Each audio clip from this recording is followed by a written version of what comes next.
one is watching, but I still feel so alone, alone, alone. And I've been waiting on a miracle, but by the time it comes I'll probably be stoned or on my phone. Oh no. Now I'm sure. 안녕하세요. 한태환의 재미있는 경매 이야기 한태환입니다. 본권빌라의 권리 분석과 부동산 매물 시세를 자세히 설명드리도록 하겠습니다. 본권빌라는 인천지방법원 부천지원 경매 1개가 관할입니다. 사건 번호는 2020 타경 33,075 임의경매입니다. 물건지 소지지는 부천시 작동 6629, 대한빌리지 가동 202호. 대지권은 10.56평, 전용 면적은 17.6평, 채권자는 중소기업은행, 최저가는 1억 6,300만원, 보증금은 최저가의 10%, 청구 금액은 9천여만원. 이 청구 금액이란 경매를 신청한 채권자 중소기업은행이 청구한 금액입니다. 채무자, 소유자, 채시로 동일인. 본권빌라의 매물은 전용 12이 1억 2천만원, 전용 13이 1억 3천만원, 전용 16이 1억 4,500만원의 부동산의 매물로 나와 있습니다. 본건은 2월 9일 1억 6,300만원의 신권으로 경매가 진행됩니다. 이게 한번 유찰된다면 다음 입찰 예정일은 3월 9일로 예상됩니다. 그때 최저 가격은 1억 1,410만원이 되겠습니다. 감정평가 현황을 보겠습니다.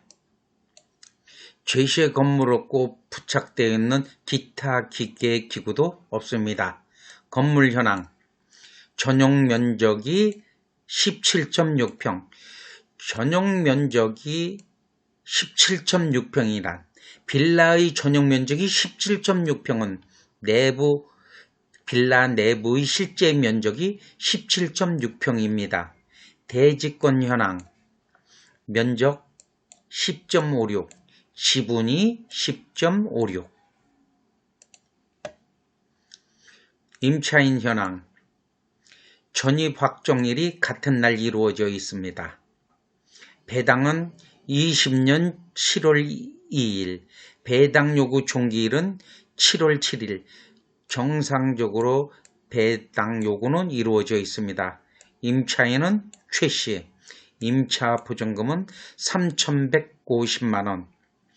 빌라의 넓이에 비하면 상당히 이례적인 작은 금액입니다. 그 이유가 있습니다. 이유는 450만원 미배당이 났습니다. 이 보증금이 크면 클수록 미배당은 커졌을 것입니다. 건물 등기 현황을 보겠습니다. 을구 7번 중소기업은행 근저당이 소멸기준권리. 본권빌라의 임차인의 소위 키우선이란 이 본권빌라의 최초 근저당이 기준이 되는 것입니다. 이 본권빌라의 최초 근저당은 2014년 6월달에 이루어졌습니다. 이때 소액은 보증금이 8천만원 이하라면 2,700만원이 소액 최우선 배당되는 것입니다. 임차 보증금이 8천만원 이하이기 때문에 2,700만원이 소액으로 최우선 배당된 것입니다. 명세서 요약을 보겠습니다. 소멸되지 않는 권리 없음입니다. 부동산 종합공부 요약입니다. 총호수가 11세대. 여기 이 부분은 지하가 없다라는 뜻입니다. 실거래가 정보를 보겠습니다. 매매의 실거래가 정보입니다. 본권 빌라의 전용 면적은 58.18. 15년 6월 달에 3층이 1억 7,250만원에 15년 3월 4층이 1억 7,500만원에 거래되었습니다. 실거래 정보입니다.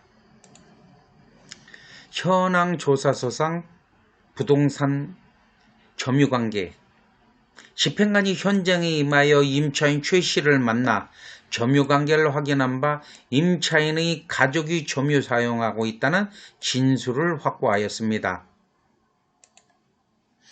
문건 처리 내역을 보겠습니다.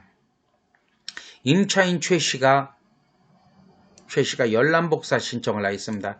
조금은 이례적입니다. 임차인들은 권리신고는 하지 열람복사는 잘 하지 않습니다. 좀 이례적이지만 임차인 최 씨는 열람복사 신청을 하였습니다. 임차인 최 씨가 정상적으로 권리신고 및 배당 요구도 하였습니다.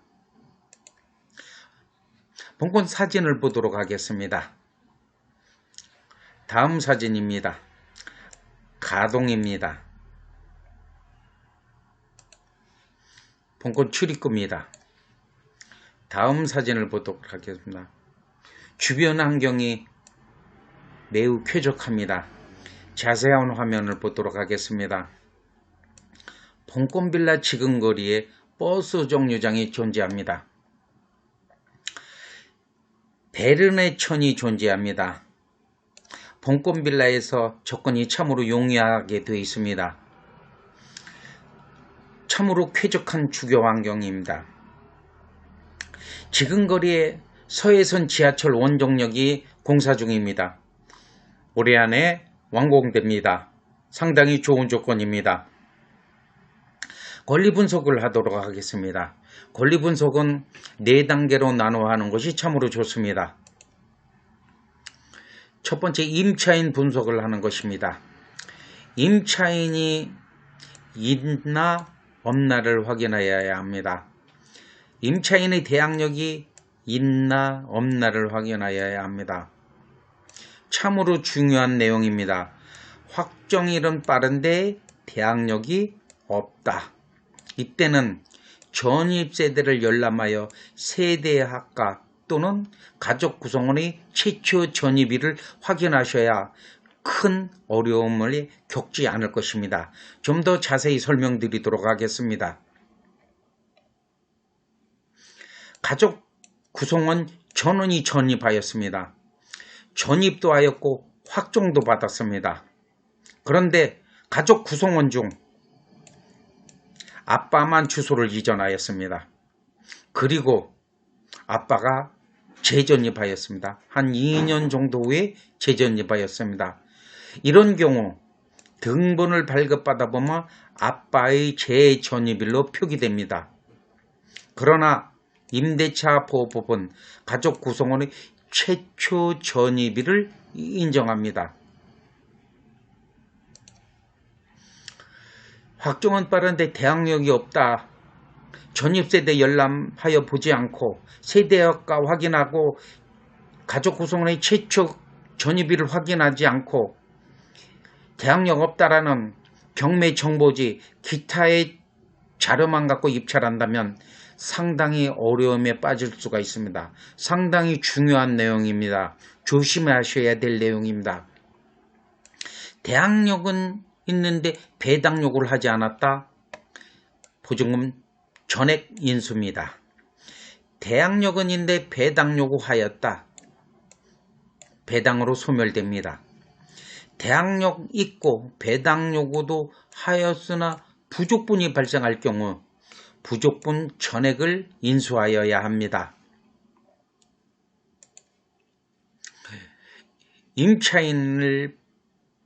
이 화면에서 임차인을 보며 다시 한번 설명드리도록 하겠습니다. 전입 확정일이 같은 날 이루어져 있습니다. 배당 요구도 정상적으로 이루어져 있습니다. 임차인 최씨 보증금도 있습니다.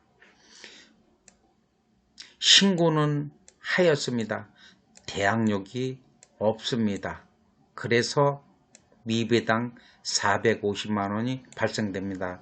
이러한 집의 보증금을 더 큰 보증금으로 입주하였다면 더 큰 미배당이 발생하였을 것입니다. 두 번째로 등기부 분석을 하는 것입니다.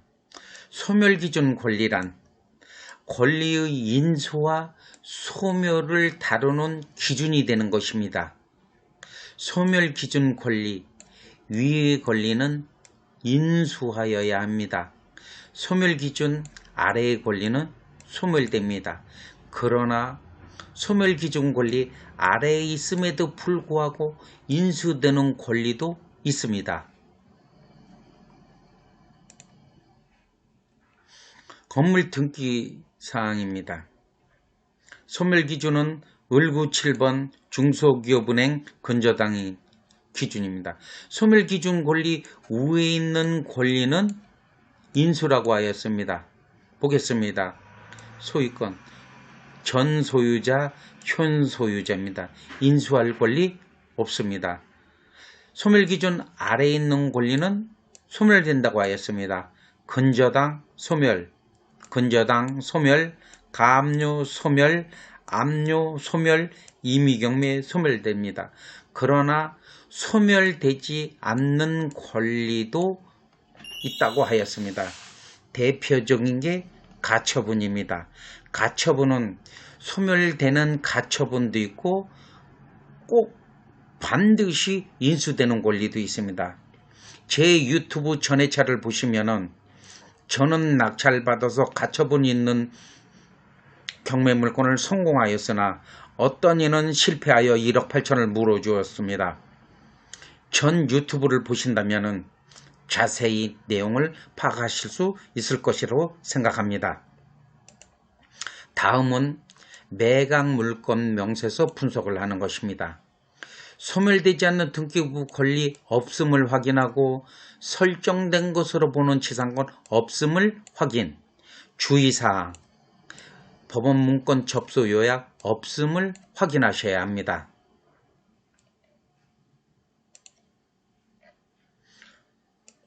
명세서 요약을 보겠습니다. 소멸되지 않는 등기부 권리 없음 확인하였습니다. 설정된 것으로 보는 지상권 없음 확인하였습니다. 주의사항 없음 확인하였습니다. 명세서 요약 분석도 끝냈습니다.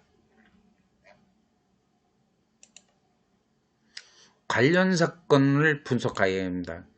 관련 사건은 강제 경매에서 나타납니다. 나의 사건 검색으로 쉽게 확인하실 수 있습니다.